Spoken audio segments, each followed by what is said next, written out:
Okay, so now we need to do the other part of the question.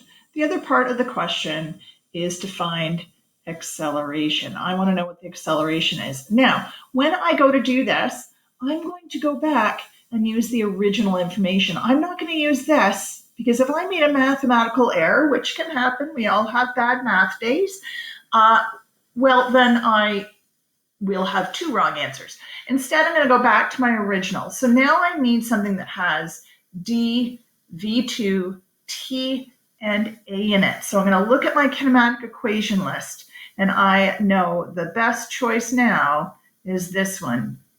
V equals D2 T minus 1/2 AT squared. This is my best choice. So again, I'm going to substitute. I've showed my equation. I'm going to put in my substitution. So 115 is still my distance. V2 is 0. Now remember, anything times 0 is 0. So it doesn't matter. There's a t here. 0 times t is still 0. So I'm just going to write that down because I can do that step of math in my head and save myself a little bit of writing. So I'm going to put that in and squared. Okay, so there I have it. Now I'm going to simplify this. So I'm going to leave my 115 for a second. Now 0 plus anything is itself. So I'm just going to simplify this. And you'll notice I have 1/2 a 10.4 squared. The negative is important, so I'm going to leave the negative. And I'm just going to put this part of my calculator.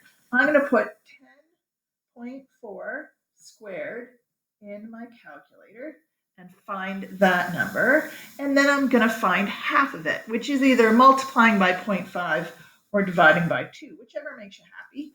Both are absolutely and completely correct. So I got negative 54, and you don't have to write this step down. I'm writing it down for a couple reasons. First of all, some people need to write some steps down because that's their mathematical mind. Nothing wrong with that.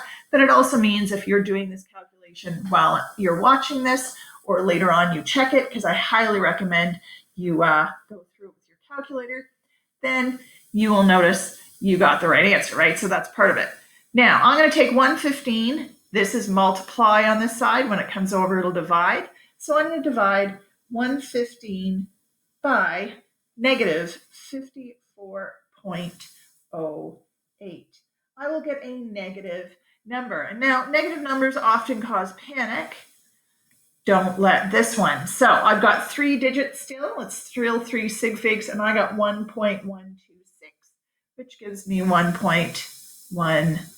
It's acceleration. So remember that will be meters per second squared. Now you can't let this panic you, the fact that we are dealing with a negative, because it makes sense when you think about it, right? We said that we were slowing down, and if we're slowing down, that should give us a negative acceleration. So that actually proves we are right. I'm going to do a therefore sentence. The original velocity was 22.1 meters per second, and the acceleration, I can't spell when I'm on taping. It affects my brain. I can't spell at all. That is why I teach physics. Negative 2.13 meters